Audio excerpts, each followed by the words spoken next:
I was in an underground bar in a cave underground in the middle of Aleppo, partying with people. I mean, stuff was just happening that you would not have thought in Syria. And people were so friendly. And I mentioned before, I'm Jewish. And people like, don't tell them you're Jewish. You know, somebody asked, I said, I'm Jewish. And the first response was, oh, let me show you the old Jewish neighborhood. It's really neat. And now they showed me around. And I just wanted to go to more and more places. My original plan was to go to Aleppo and Damascus. And in the end, I ended up going all over the country.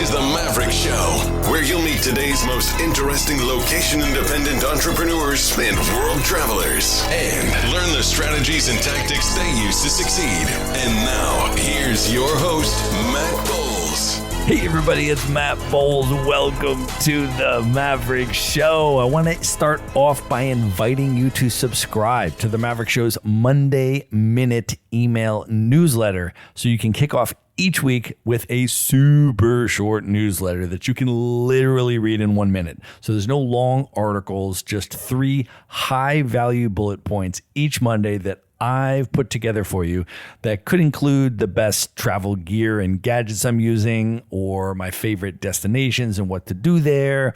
Could be epic experiences and events I'm attending around the world that you could attend as well. Or it could be things to watch or quotes to ponder or travel hacks. Could even be nomad communities to check out, etc. Basically, I'm going to distill down my ongoing learnings from 10 plus years of being a full-time digital nomad into 3 terse items of value that land in your inbox each Monday that you can consume in under 60 seconds. So if that sounds good to you, you can sign up at themaverickshow.com/newsletter. Once again, that's themaverickshow.com/newsletter. And now let's get into the episode. This is part 2 of my interview with Derek Barron. If you have not yet listened to part 1, I highly recommend that you go back and do that first because it provides some really important context for this episode. Part 1 was episode number 253. If you have already listened to part 1, then please enjoy the conclusion of my interview with Derek Barron. Well, another place that I want to ask you about is your experience traveling in Yemen. And I want to ask you also particularly about going to the island of Socotra. And for people that have never heard of the island of Socotra, can you share a little bit about what it is, why it is so unique, and what your experience was like there? Socotra, definitely look it up because it is an island that is sort of equidistant off the coast of Yemen and Somalia. And it is part of Yemen.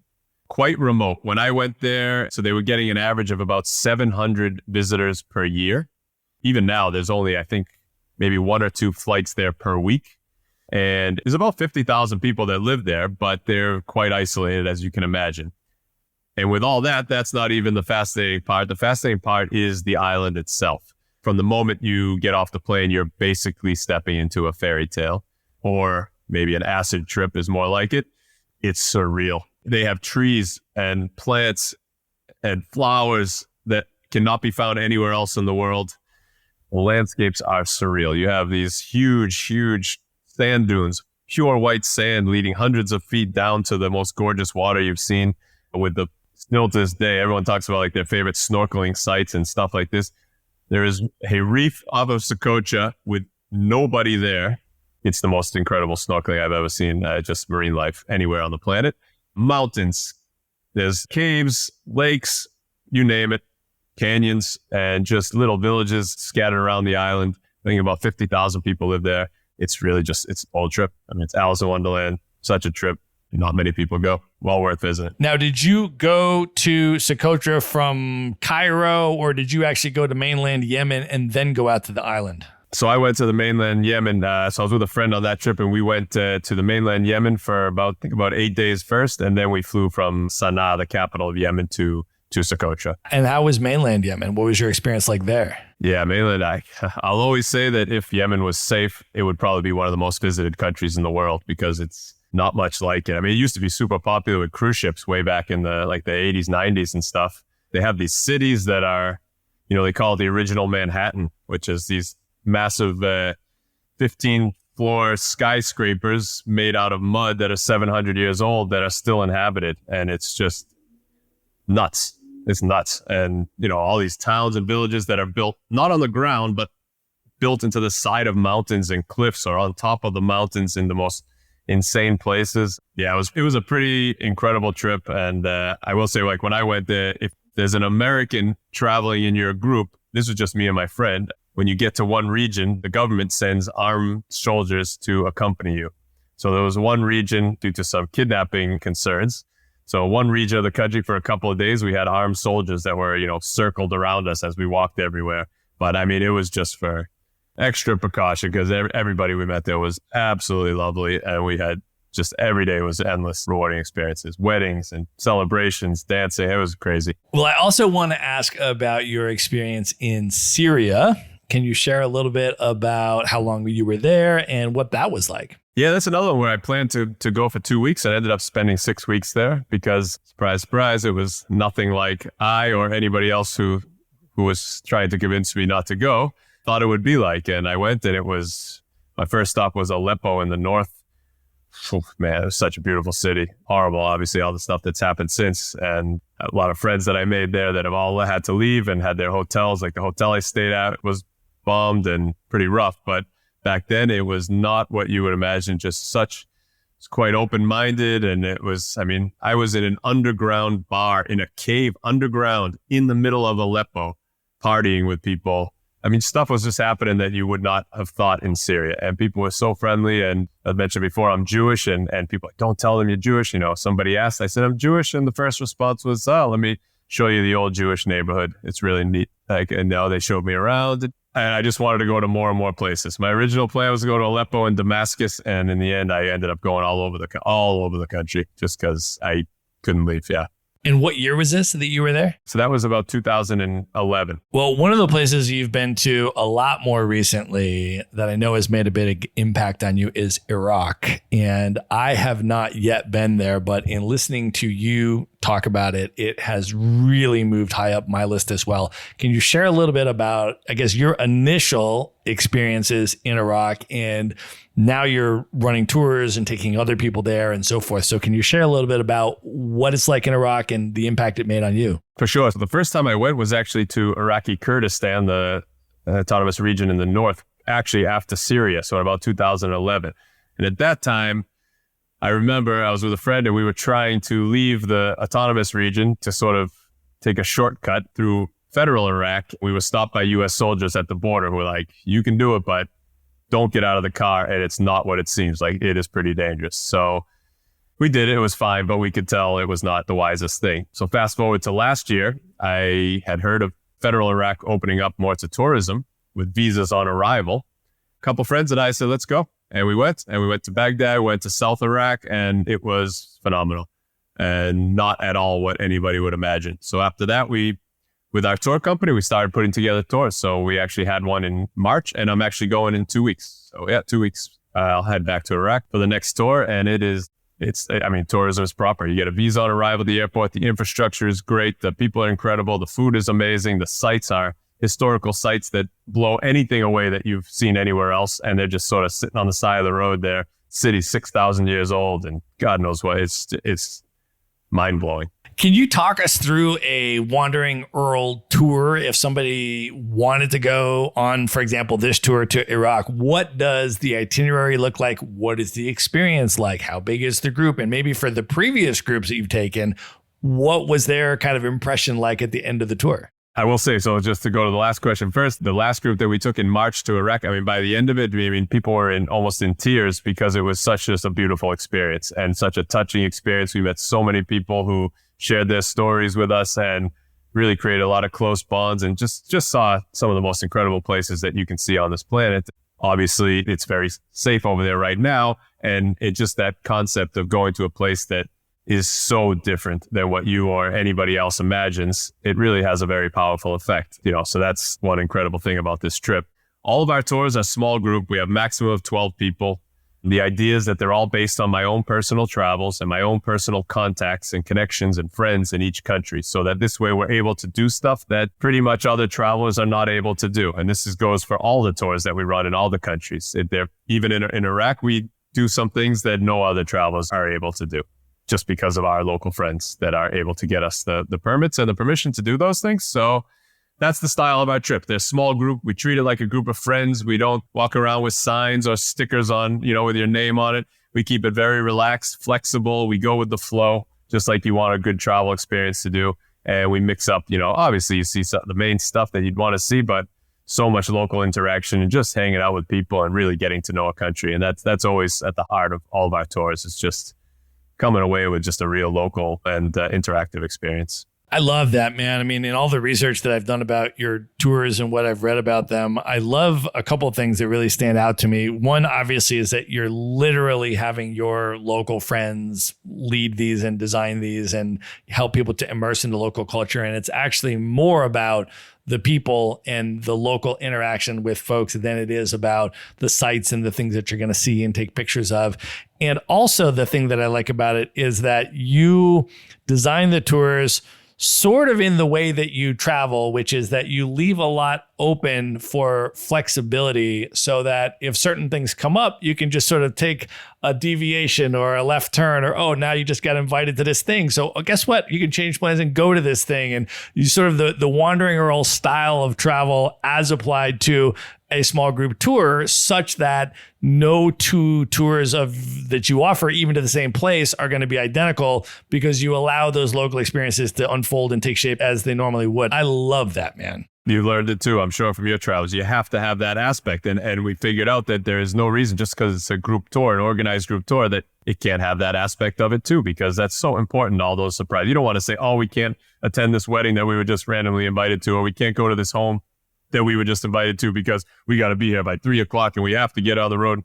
No, so we don't want it to be so structured that we have to say no to the beautiful, unexpected surprises that travel provides along the way. So we make sure we include those on the tours. Well, another destination that you run tours to that I have also not yet been to is Central Asia. Can you talk a little bit about the Kyrgyzstan and Uzbekistan tour experience and what it's like in Central Asia? It's a funny region because it's one of the last regions almost that people think of even to visit. It just doesn't come up that much in conversation. You don't see it on too many lists of places I want to visit or stuff like this. Not too much is known about them. Obviously, they are spectacular destinations. And I think what you have over there is that fact that there are not many people over there, especially Kyrgyzstan, which is this mountainous country with nomadic people and just beautiful villages and definitely some of the most impressive landscapes you'll find anywhere. And still with this traditional way of life and very few tourists. I mean, it just makes every place you go genuine. There's very little that's set up for tourism. So they are actually trying to grow their tourism in a very sustainable way.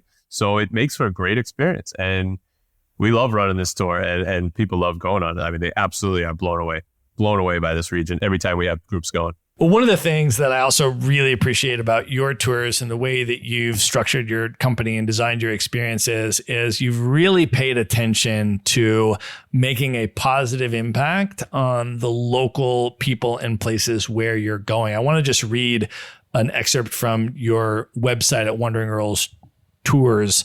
And you say, quote, "We make a point of avoiding mass tourism destinations. Instead, we sustainably support local businesses, communities, and the environment everywhere we go. Every aspect of our trips, from accommodations to local guides, activities to meals, and everything in between, are chosen to ensure that your tourism dollar leaves a positive and lasting impact and that our visit leaves a minimal footprint." Can you talk a little bit more about that and the importance of ensuring responsible, respectful, and sustainable travel experiences? For sure. And I think a lot of it is what happens, especially with big tour groups and stuff. A lot of the money that is spent doesn't actually go to people in that country, or it goes to big, huge businesses that are basically running everything. So we make a point. We don't make any contracts, like long-term contracts with big hotel chains. We don't make any actually long-term contracts with any aspect, so that we have the freedom to improvise and change things around. And we choose every aspect of the tour, whether it's transportation to accommodation to the places we eat, to make sure that the dollars that are spent are going directly to people and their communities. And I think that's like you said, it's a huge aspect of it, because it's very easy to travel and not be aware that your money isn't really going to the people around you. Big hotel chains that are owned by companies outside of that country, well, majority of the money is going to out of that country as a result. And I think it's easy to just not be aware, which is fine. We just try to focus on, sure, maybe we're not going to stay in the most beautiful 4-star hotels everywhere we go, but we stay in a lot of amazing places. Like, people really do love the accommodations that we choose. And, for example, in India, I'm really good friends with a family that runs just a beautiful family-run guest house in Agra near the Taj Mahal. And they cook meals for us. And it's simple, private rooms, private bathrooms, very comfortable. It's simple, but it's not luxurious. And it's going straight to this family, and they hire other people from the community, and, we support them. And that's how we look at every aspect of the trip. And we literally do look like day by day, every aspect. How can we make sure that this hour, the money gets spent in the right places? And I think that's extremely important. I appreciate that so much about you, man. And I think a lot of people don't realize, and even me as a traveler, like, I don't even realize a lot of times when I'm spending my money, where is it actually going? People can Google the concept of tourism leakage, and you can start to see all of a sudden there's all these studies, Ben, where it's like you think you're putting money, into these places when you're traveling. But in fact, the amount that actually gets to the local people versus that gets diverted to a lot of these multinational corporations and things like that is a lot more than you think. So you got to be intentional about it. It's huge. And the crazy part is, like, you can go to a place and then you have all the, say, you'll hear, a lot of travelers complain, oh, the locals here, they're so pushy, they're trying to rip us off, they're trying to cheat us. And the problem is, I get that, and obviously that's not a fun experience, but a lot of that also comes from the fact that they're not benefiting from the hundreds of thousands of tourists in their city, and they're not benefiting from it. And, so when you go to some places where there's a lot of people who are trying other means to get some tourism dollars, some of them not so fun for the tourists, often there's a reason behind it, is they're just not benefiting from the millions and millions of dollars that's being spent in their city or town every year. I want to get your perspective on some larger issues that I've started to try to think about recently. And I think you have some unique perspective because you're both a traveler and you're also involved in the tourism industry now. So I think you have some pretty unique perspective on some of these things. And I'd love to get your take, first of all, on the concept of over-touristification.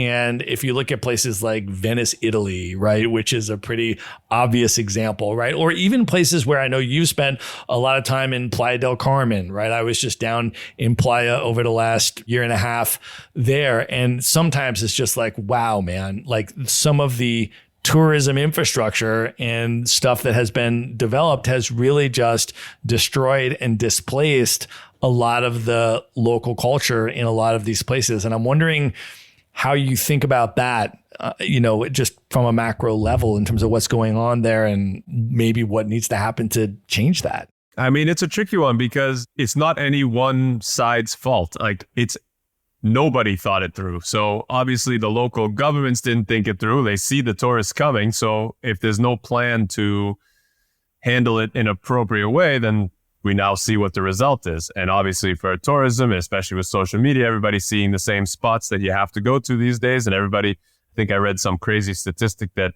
like 60% of travelers are making their decisions based on Instagram, or places they've seen. So there's that aspect. They're just going to where they see people are going and you're supposed to go to, unfortunately.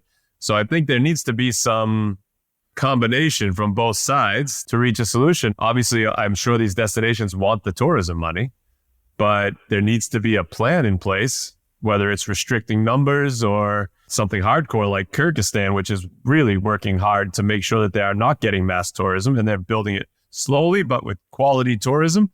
They have a great plan in place. And unfortunately, most countries don't think that far ahead. I get it. It's obviously horrible. Prices rise and it pushes locals out and they can't afford their own city anymore. Or like you said, a lot of the culture sort of disappears in favor of just ice cream shops and souvenir shops and stuff like that. But again, there's a plan. Everybody's going to kind of go where the money is, especially if your traditional bakery isn't making money, but you can make 10 times more selling magnets, you're going to open up a magnet shop. I mean, that's just simple. Feel like there just needs to be an overall better management of how to handle these mass numbers. The crazy part to me is that doesn't seem to be much thought going into it. That's the crazy part. And I think there's another version, which I think is similar in some ways, but also different in other ways, with the rise of the digital nomad movement and the number of remote working expats, particularly, that have accelerated since the pandemic, and some different trends that are arising and challenges that are arising with those medium to longer term expats versus just the touristification, right? And so that's where you're starting to see in cities that you and I both love, like Lisbon, Portugal, and other places where we both have a lot of friends. And I could go down a whole list of these sort of nomad hotspots, if you will, as they're known. But a lot of the stuff that's going on in these places, as you have such a gigantic rise of people that are coming from countries where they make a lot more income than the locals, and they want to come and they want to stay for medium and long-term durations as opposed to just come in for a week on a tour. Now, all of a sudden, you're really getting some of these gentrification dynamics that are pushing local folks out and that are changing some of these dynamics, which is a little bit of a different version of the problem, I think, than just the touristification. And I'm curious if you have thoughts on how we, as long-term travelers, can make the most thoughtful decisions as we're designing our travel lifestyles and making our travel decisions in terms of doing the least amount of harm, making the greatest amount of positive impact on the local people in the places where we go. I mean, to be honest, the best thing we could do is not go to those places. Like, that's it. I mean, unfortunately, like even in a Lisbon, it's pretty predictable what happens when you offer digital nomad visas and X thousand amount of foreigners suddenly show up. So it's like, to me, shocking that there wasn't a plan in place. If we want to just, as the travelers or the nomads, want to really make the biggest difference, it's unfortunately because things were not properly planned not to go there. Like, that's literally the best we could probably do in terms of helping people not be pushed out by high prices. If you do go there, then the main thing is just to make sure. I mean, the problem is, like in Lisbon, for example, as you've seen, you see the local coffee shops being replaced by the hipster coffee shops, right? Which are often owned now by foreigners who are living there. So yeah, the key is just spread your money. It's kind of like what we do on the tours, make sure that when you're spending your money, that it is going to people who need it, small shops, small cafes, small restaurants where they are. This is their life. This is their livelihood. They're on the border. They're paying rent every month. They need to survive, and go help them out, not the coffee chain that's, has big corporation behind it to invest millions to get them going well. I mean, that's the best you can do, but it's a really tricky situation because, like, again, it's pretty predictable what would happen when you have this amount of people show up from outside and yet nobody plans. Like, nobody plans for it. And it's going to happen even more with even more countries offering these visas. And again, you can't really blame people for going after the money either. Like, yeah, so it's a pretty big mess. I don't see like a clear solution. And when you say it might be good to not go there, do you mean it might be good for people to think about going to places other than these nomad hotspots and being intentional about selecting places? Yeah, like where your presence isn't going to have that kind of an impact. It's not going to necessarily lead to, say, the crazy increased prices and people being pushed out. With that said, I get it. You're probably not going to want to go spend time in a town in the middle of nowhere, Portugal, that nobody's heard of when all your friends are in Lisbon. It's also not reasonable. That's sort of part of the appeal of going there, is to have that community and to have access to all of that. That's the tricky part. Sure, there are other places that you can pick around the world. Romania now has a digital nomad visa, so you could go there and go to beautiful cities like Sibiu, Timișoara, stuff like this, where, yeah, there's not huge communities of digital nomads at the moment, so it's not having a huge effect. But again, part of the appeal is you're going where other people who are like you are living for a reason. Well, in part, right, in terms of if you want to interact with other travelers and expats, but I think in terms of the way that you travel and the way that I travel, I mean, a lot of the priorities for us is to actually get out of some of those bubbles of other expats and nomads and really connect with local folks and stuff.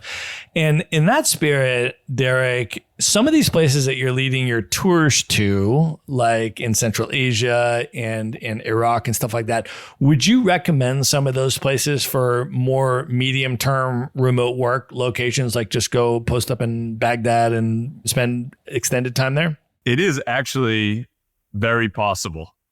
I mean, you can only get a 2-month visa, but it is very possible to live there. I still don't know myself what it would be like to live there long term. The traffic would probably drive you nuts. But apart from that, it's definitely possible. There's actually online communities of Iraqis who are interested in meeting foreign travelers. So you can join up with one of those online communities and they have meetups all the time and you'd meet some cool people. So that, I mean, it would be a pretty cool experience. Bishkek, the capital of Kyrgyzstan, that has a little bit more of a community. Very nice city. Easy place to live and very friendly people and very close to all the incredible nature of the country. So I could see something in like Bishkek being a pretty popular place eventually. Well, I also want to talk with you about some of the dynamics that come along with long-term itinerant travel as a lifestyle. You have been doing this for 23 years now. And I want to ask you about some of the sustainability dynamics that have allowed you to create a life of long-term world travel that has been joyful and fulfilling and exciting for 2 decades. Can you share a little bit about what some of those sustainability pillars for you are? So first and foremost, I will say if I was traveling to see the sights, I would have stopped after probably 2 years maximum. So for me, and still to this day, it's the people. So I find it fascinating that if I don't travel, there's all these people out there in the world that I will never come across who think differently or different culture, different religion. And that is a thought that I cannot let go of. I've never been able to let go of it. And that's literally what drives my travels is like, but there's more people out there who are different than me, yet the same. And I want to learn from them and meet them and have this cultural exchange. That's what drives my travel. So that's always the core of everything I do in terms of that. And that's what's kept me on the road, to be honest. I mean, that's what's kept me on the road. I agree entirely. I feel exactly the same. And one of the cool things, you and I are both in North Carolina now, and we're kind of doing this swing through the United States.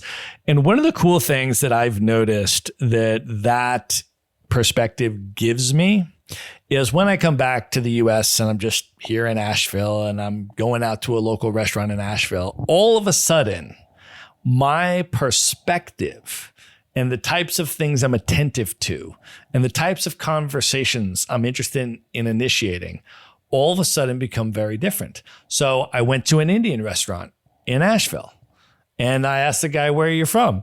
And of course, he just tells me I'm from India. and so then I'm like, fantastic. Where in India are you from? Now, most people don't go that far. They don't ask that question. And before I started traveling, I don't know that I would have asked that question. And then he tells me he's from Punjab. And then I'm like, oh man, I spent 2017, I spent Diwali in Amritsar and it was amazing. And I had this experience and we started talking about that stuff. And then because I follow Indian politics, I'm like, oh yeah, man. And the farmers protest, which by the way, for folks that don't know, the Indian farmers protest in 2020 was literally the largest protest in the history of the world, where 250 million Indian farmers shut down the country to protest the privatization of agriculture and a number of other things. But I started talking to them about that. And the Punjabis, of course, were at the lead of that protest. And they won, by the way, which was amazing. And so these are conversations because of my travels and because of the people that I met and because of the things that I therefore pay attention to. You're then able to go anywhere in the world, even Asheville, North Carolina, and all of a sudden the conversational avenues that open to you and the types of diversity you'll observe and the conversations that you now are positioned to have with people is just incredibly different. Oh, 100%. I mean, it's an entirely new avenue of connection, basically. And it's just on a whole different plane than you absolutely would not have had if you didn't get out there. And that's what I love. I mean, that example of that interaction is, I mean, to me, that's what it's about. I mean, that's what it's about. You connecting with other people on a completely different level than the normal, superficial, everyday chit chat. It's beautiful. I want to talk to you about the itinerant nature of your life and moving around from place to place, which is very different from an expat life where somebody's like, I'm just going to move to this other country and then settle in and then get an apartment and then live there. And yeah, it's a different culture, but they're sort of based in one place. The itinerant nomadic lifestyle is a different situation altogether. And you've been doing that now for a lot longer than I have. And I want to ask you in general just about your acclimation techniques that you use when you land in a brand new place, any stability anchors that you use as you're moving from place to place, culture to culture, language to language, to create a level of consistency or feeling like home. How do you do that, and what tips do you have for folks? I mean, for me, there's really two things. The first is I try to go on either Meetup or Facebook just to find a local group. It's just people I'm meeting quickly. I feel like that's always important, is within the first, say, few days, a week of being somewhere, it's very important to be interacting and meeting people. I find if you can do that, then that sort of jumpstarts your experience there. If it takes a while or a little bit longer than that to meet people, it can kind of drag on and then affect your experience in a negative way. So that's always the first, is try and just at least find some people to hang out with, even if it's once, just something to have that social connection and interaction. Second for me is routine. It's not the most ideal routine because I'm moving around all the time, but since I do work online, for example, I will always make sure I don't like to work where I sleep.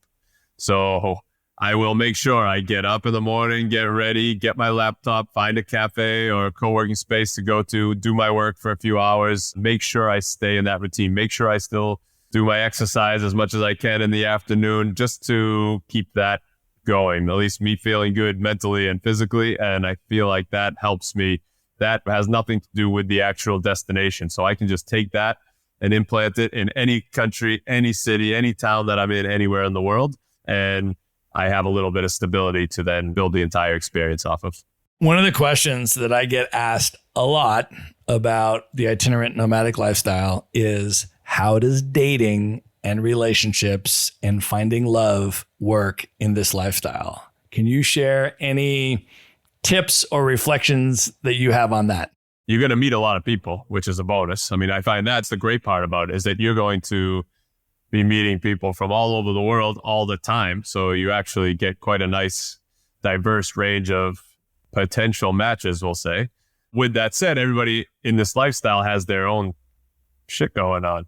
So that's the tricky part too. You have to make a lot of hard decisions. The chances of finding somebody who can just pack up and just do exactly what you're doing and that you want to go to the same places is pretty slim. So if that happens, you kind of need to make some big decisions. You're either stopping your traveling or seriously altering them to match up with somebody else, obviously. So it's some interesting factors that you don't have if you're just sort of living at home in one place. I mean, it's not that hard. I mean, I had long-term relationships, and there's a whole different set of challenges that most people don't have to think about. And I guess eventually you just decide you have to make some big decisions. Yeah. I mean, that's kind of what I tell people, right? Like, the benefits are incredible, which I explain to people is that a regular person that lives a normal sedentary life in a city, their dating universe is the human beings that are in driving distance from their house. Whereas my dating universe is the planet of Earth, which is extraordinary and amazing. And the other thing is that I tell people is that my location independence gives me the flexibility to make those decisions, whereas other people don't even have the option. If the love of their life is in Bangladesh and they have to stay in Bangladesh and that person has to stay in the United States, like, they don't even have an option. Whereas I have an option to go be where the person needs to be if it's the person that I want to be with. And then you have all of these choices, right, in terms of that. And then, as you said, it's just a matter of decision-making and prioritization and all of that kind of stuff. So, which in all fairness, I will say, like, most people don't want to travel nonstop for 23 years.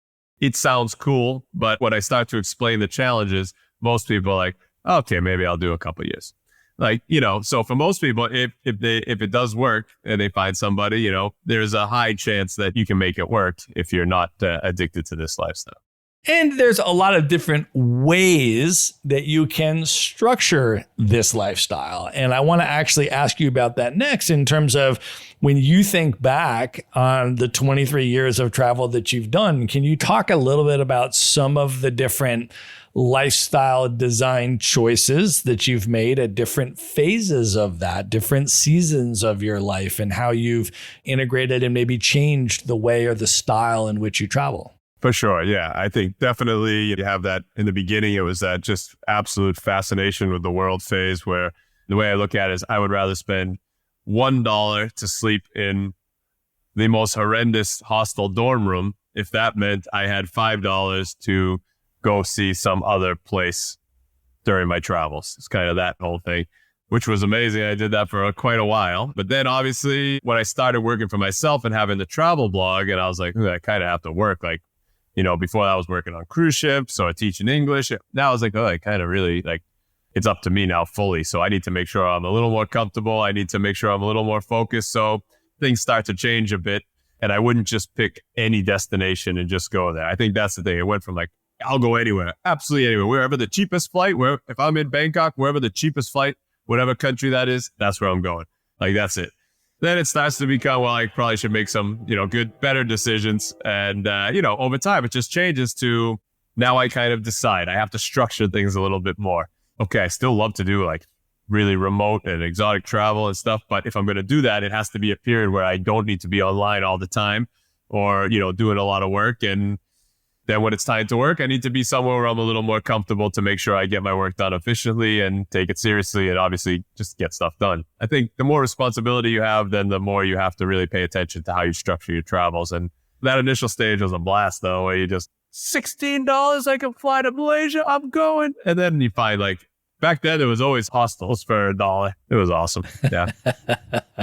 Yeah. And I think that's the beauty too. I mean, I always tell people, location independence for me is just the freedom to make these choices, right? And if at some point I feel like I'm traveling too fast, I'm traveling too quick, I want to just like stay in one place for an extended period, I can do that. And then if I'm staying in one place for an extended period and I feel like I need to travel more, I can do that, right? And so it's not that there's one particular formula of the lifestyle that is inherently what you should strive for. Rather, it's just paying attention to yourself, I feel, checking in with yourself, and what you feel that you need can definitely change over time for sure. For sure. And I think it has to. Honestly, if it doesn't change over time, something's wrong. I mean, it really means that you're not paying attention to yourself. And that can get a bit dangerous because it lead to burnout or just not being satisfied or not actually enjoying your experiences. You might just like literally be addicted to travel and not actually enjoying the freedom and the actual experiences. So I think it's quite important to make sure that it changes because no human being will go through an extended period of time without having different needs, wants, and desires. So I think it's only natural to change. Derek, when you think back on the 23 years of travel that you've done, what are some of the major impacts that you think it has had on you as a person? I think one of the biggest things is not to trust anything until you experience it for yourself. I think that's a big thing. I mean, not that it's any secret, but you really see that a lot of the major issues in the world, especially when it comes to politics or anything, is literally conflict over nothing. Misunderstandings on all sides. People thinking they know, even though we don't know. Me, myself included, obviously, for tons of stuff. So I think that's one of the biggest lessons I learned is that when you go somewhere and you meet people and you talk to people and you actually see how things affect their lives and you get just that firsthand experience and understanding, that's when you can kind of say, I have a little bit of real knowledge and I can reach a real conclusion about certain topics. And I think that's extremely important and sadly something that's just dying these days. Like nobody even cares that that's a truth. People are more than happy just to believe anything they see quickly in a shiny ad or a social media post. And sadly, that leads to a lot of issues that could be avoided. So I think that's by far the biggest impact. And the second, and which is tied into that, is I think I mentioned before a little bit, is people everywhere are good people. Everybody wants that same stuff. It's just people don't want to hate. People don't want to kill other people. I mean, that's always what it is. That's the difference. When you have the firsthand experience, you see the reality and you realize that people are just good people everywhere. And that's been super powerful for me. You've been to 133 countries now. Why do you continue to travel? What does travel mean to you today? I will say it's probably 25% addiction, just like anything else. When you travel and you travel for 23 years, I know travel. I know how to travel. I know how to get adjusted. You can plop me down anywhere in the world. I can get adjusted, meet people, have a great time, and gain some valuable insight and learn a lot. I don't know how to stay put in one place. I literally have not done it for most of my adult life or all my adult life. And I think that's a big part of it, is that just like anyone, I do what I know best. You become addicted to that, and you kind of get in that cycle. With that said, it obviously provides me with a lot of benefits as well. And I think part of it is the freedom. It's that freedom of whatever I need at a particular time, whether it's to hang out with a community of friends, I can go to a place where I have friends. If it's just need to get it out into nature to clear my head, I can go out into nature somewhere, clear my head. If it's somewhere totally off the beaten path, exotic, that I want to have that kind of experience, I can go do that. Somehow this lifestyle has made the world quite accessible for me. I feel very fortunate that that's happened. I just get to have a lot of experiences in life that lead to quite a fulfilling time on planet Earth during my short time here. So I want to keep it going. How do you think about this concept? I've come across an increasing number of people that have a really specific defined goal of going to every country in the world. Actually, I'm sure that we both know people who have every 193 passport stamps or whatever. Is that something that has ever entered into your mind as something that's important, something that's a goal, something that you're striving for? Or is that a very different type of travel framework in thinking? It's not something that I strive for. I mean, I prefer to just let the experiences go, which is the reason why I've been to India 40 times and Romania 40 times. Had I not been 40 times, I could have taken those other 39 trips in each of those and gone to different countries and probably gone to all of them. But I want to go where it makes sense for me personally at that time to go. I mean, that's it. And if it's the same country I've been to 40 times, so be it. If it's a new country, that's great. I don't have any desire to it would be awesome if it eventually took me to every country, but it's not a goal. I feel that's I think a lot of the people that do it, it's a very just structured goal. That's the goal. It's a different travel. It's just specifically for that purpose of saying that you've been to all the countries, which is fine. I mean, it's a goal like any other, but it's just not my style. So yeah. I agree with you, my friend. I had a feeling. All right, Derek, I think that's a great way to end the main portion of this interview. And at this point, are you ready to move in to the lightning round? Bring it. Let's do it. The lightning round. All right, what is one book that has impacted you over the years you'd most recommend people should read? I would go with Never Split the Difference by Chris Voss. Just an interesting book on how to communicate with people. All right, what is one travel hack that you use that you can recommend to people? It's just a travel rule is when I arrive in a new place, say you fly into a new country, wait 20 minutes, go to a cafe when you land, go sit there for 20 minutes before you make any decisions and walk out of the airport, because we make a lot of bad decisions, such as I did in Bangladesh, if you don't take a few minutes to get acclimated to where you are. All right. Who is one person currently alive today that you've never met that you'd most love to have dinner with? Just you and that person for an evening of dinner and conversation. I'm going to go with Stephen Wright.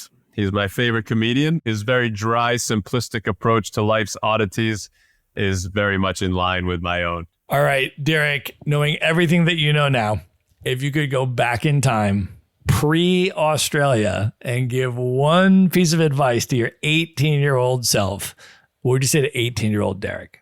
Don't let anyone tell you that there's a particular path. If there's a little bit of something in your head that excites you and it's not what everybody else is doing, follow it. See where it leads. Don't worry about it. Things will work out eventually. Just keep trying and don't get locked into a certain path. I figured it out eventually, but it would have been great to know that at that age. All right. Of all the places you've now been, what are 3 of your favorite destinations you would put people on to most recommend people should definitely spend some time in? I would say Japan. I'm a bit of a beach person, so I am going to say the Seychelles because it's quite spectacular. And I'm going with Iraq because it is really an experience like no other at the moment. All right. Last question. What are your top 3 bucket list destinations, places you have not yet been, highest on your list you'd most love to see? I'd probably go with Mongolia, Namibia. For some reason, I just haven't made it there, but I really want to go. And the third is Pitcairn Island, which I'm not sure I've heard. It's a British overseas territory in the middle of the Pacific Ocean that is inhabited by, I think, about 50 British descendants of some people that arrived there about 100 years ago. Wow. All right, Derek, I want you to let people know at this point, first of all, how they can find you, follow you, read your blogs. You have a lot of amazing articles about a lot of incredible places, a lot of incredible experiences, a lot of incredible perspective and reflections on your travels that I think are really important for people to dive into. I have been down a rabbit hole reading through your stuff. It's been really, really incredible. Even 10 years full-time travel, I'm getting a lot out of your content. So how can people find your blog? And then also, if people want to learn more about your tours and what you have coming up, how can they learn more about that as well? Sure. Yeah. The blog is wanderingearl.com, and all my social media is Wandering Earl.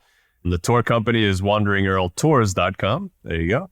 And yeah, you can find, we have all the tours listed for next year out there, right on wanderingearltours.com. I love interacting with people. It is why I travel. So if anyone has questions or anything about any destinations or anything that they might be planning with travel, you can always get in touch with me. I always reply to everything and always more than happy to help out if I can. Amazing. We are going to link all of that up in the show notes. And for Maverick Show listeners, if people are interested in doing one of your tours, are you able to offer them a special discount just for listening to the Maverick Show? For sure. We can definitely do that. We can offer you a $100 discount on any tour. That's no problem. And you simply sign up for a tour. You'll receive a confirmation email from our team. And then they will confirm with you that I just let them know that you came from the Maverick podcast, and you will get your discount. Pretty easy. So we are going to link all of that up in the show notes. You can just go to one place at themaverickshow.com and just go to the show notes for this episode. There you're going to see the link where to check the tours out and exactly how to get your $100 discount. And you can use that on any of the tours. If you want to go to India or Romania or Iraq or Kyrgyzstan and Uzbekistan, any of these places, you can get $100 off with that. So it'll be in one place for you at themaverickshow.com. Derek, this was amazing, brother. Thank you so much for coming on the show. No, man, I really appreciate you having me. Yeah, it was great. It's great chatting with you. And I only made it through half a bottle of wine, so. Well, my friend, we will have to have another conversation later because there's a lot more places in the world that we could talk about. But this was really special, man. It was great to connect, great to drink some wine with you. And thank you for coming on the show. No, awesome. I appreciate it. Thanks so much, man. All right. Good night, everybody. All right. I hope you enjoyed that episode. Just a final reminder to subscribe to the Maverick Show's Monday Minute email newsletter. No long articles here, just 3 bullet points that I put together for you and drop into your email inbox every Monday that you can consume in under 60 seconds. You can subscribe at themaverickshow.com/newsletter. Again, that's themaverickshow.com/newsletter.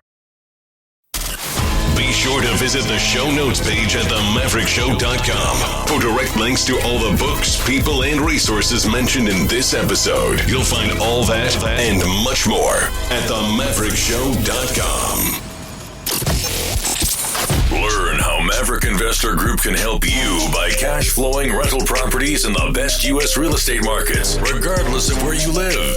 Schedule a free phone consult today at themaverickshow.com/consult. Now you can buy rental properties with tenants and local property management in place, so you don't have to be a landlord or a rehabber. To get your questions answered and discuss how Maverick Investor Group can help you meet your real estate investing goals, schedule your free phone consult today at themaverickshow.com/consult.